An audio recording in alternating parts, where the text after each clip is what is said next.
कहानी, एक गांव के बाहर झोपड़ी में महात्मा जी रहते थे और उनकी झोपड़ी से कुछ दूरी पर एक और झोपड़ी थी जिसमें एक परिवार रहता था। महात्मा जी दिन भर राम नाम की धुनी जो है लगा के रखते थे, राम राम राम राम जपते रहते थे, ढोलक पर बड़ा कीर्तन करते थे। और वो जो परिवार रहता था उसके मुखिया को लगता था कि इससे हम डिस्टर्ब हो रहे हैं, परेशान हो रहे हैं। तो एक दिन उससे रहा नहीं गया, वो दौड़ के गया और बाबा जी से लड़ाई करने लगा कि आप ये क्या दिन भर राम राम राम राम जपते रहते हैं, राम जी क्या आपको भोजन देते हैं? बाबा जी ने कहा मुझे तो भोजन मेरे राम जी देते हैं। उस आदमी ने कहा लेकिन मुझे नहीं देते, मुझे नौकरी पे जाना पड़ता है, काम धंधा करना पड़ता है, सोने को जो समय नहीं मिलता, आप दिन भर बजाते रहते हैं, वो करते रहते हैं। तो महात्मा जी ने कहा कि तुम भी राम राम जपो, तुम्हें भी मिलेगा। इस बात पर दोनों में बहस छिड़ गई और इस बात की शर्त लगी। उस आदमी ने कहा कि ठीक है फिर देख लेते हैं, आज मैं राम राम जपता हूं और देखता हूं कि क्या मुझे आज आपके राम जी आकर भोजन कराएंगे, मैं भोजन करूंगा ही नहीं। बाबा जी ने कहा ठीक है। तो बाबा जी के साथ बैठ करके वो राम राम राम राम जपने लगा। फिर उसे लगा कि घर जाऊंगा तो बीवी जो है भोजन करा देगी जबरदस्ती, माँ भी है घर पर, वो कहेंगी खाना पड़ेगा, तो क्या करूं। तो वो जंगल में जाकर के राम राम राम राम जपने लगा। एक पेड़ की डाली पर बैठ गया और वहीं पर वो राम राम जप रहा था। और इस चक्कर में वो दूर गया था कि उसे कोई भोजन ना करा दे। अब आप प्रभु की लीला देखिए कि वहां से एक गांव के व्यापारियों का समूह निकल रहा था, ग्रुप निकल रहा था।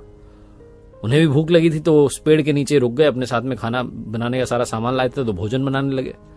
और उनका भोजन बनकर के तैयार था, वो भोजन करने वाले थे कि किसी ने आकर के सूचना दी कि पीछे से डाकू आ रहे हैं। अब सारे व्यापारी थे, पैसा भी था इनके पास में, सोने चांदी के आभूषण भी थे, तो ये बिना देरी के वहां से निकले कि भोजन छोड़ चलो, भोजन घर जाके फिर कर लेंगे, यहां से चलो। ये चले गए। वो गर्मा गर्म भोजन बन करके वहां तैयार था। डाकू जब उस जगह आया तो उन्होंने देखा कि बड़ी स्वादिष्ट जो है महक आ रही है और बड़ा अच्छा जो है भोजन बन के तैयार है, लेकिन जिसने बनाया वो खा के क्यों नहीं गया। तो डाकुओं के सरदार ने अपना दिमाग लाया कि हो सकता है ये हम सबको एक साथ मारने की साजिश हो, किसी ने जहर मिला दिया वो भोजन में। तो सारे डाकुओं ने कहा बिल्कुल सरदार आप सही कह रहे हैं, ढूंढ लेते हैं किसने ये किया है। तो आसपास वो इलाका ढूंढने लगे, उन्हें कोई दिखा नहीं।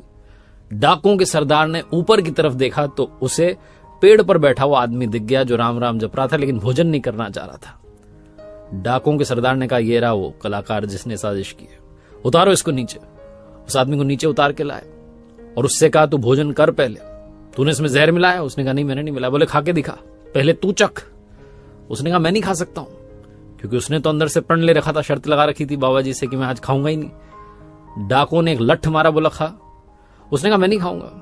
डाकुओं के सरदार ने कहा अगर तू जब तक नहीं खाएगा तुझे लठ मारते रहेंगे, तुझे भोजन करना ही पड़ेगा और पहले खा के दिखा कि ये सही है कि नहीं है। मजबूरी में वो भोजन करने लगा और भोजन करते करते कह रहा था कि प्रभु आपकी लीला अपरंपार है। उन महात्मा जी को जाकर के दौड़ के प्रणाम किया उसने और कहा कि वाकई में राम नाम में ताकत है, आज मैंने प्रण कर लिया था कि मैं भोजन करूंगा ही नहीं, लेकिन डाकुओं ने जबरदस्ती मुझे भोजन खिला दिया।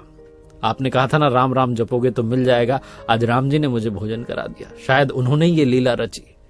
बहुत छोटी सी कहानी जिसका सार ये समझाता है कि ये जरूरी नहीं कि आप काम धंधा छोड़कर के सिर्फ और सिर्फ भगवान का नाम ही लेने लग जाएं। आप जो काम कर रहे हैं, जिस व्यवसाय में काम धंधा कर रहे हैं, क्षेत्र में पढ़ाई कर रहे हैं, जो भी कर रहे हैं करते रहिए, लेकिन जिस नाम से आप उन्हें पुकारते हैं उनकी भक्ति में कमी मत रखिए, क्योंकि उनकी भक्ति की शक्ति बहुत है। और आप जिस क्षेत्र में आगे बढ़ना चाहते हैं, अगर उनकी जरा सी भी कृपा हो गई तो आपका काम पल में हो जाएगा। एक बार फिर से वही बात जो अक्सर आपसे कहता हूं, ऊपर वाले के आशीर्वाद के साथ, अपनी मेहनत और अपनों के प्यार के साथ कर दिखाओ कुछ ऐसा कि दुनिया करना चाहे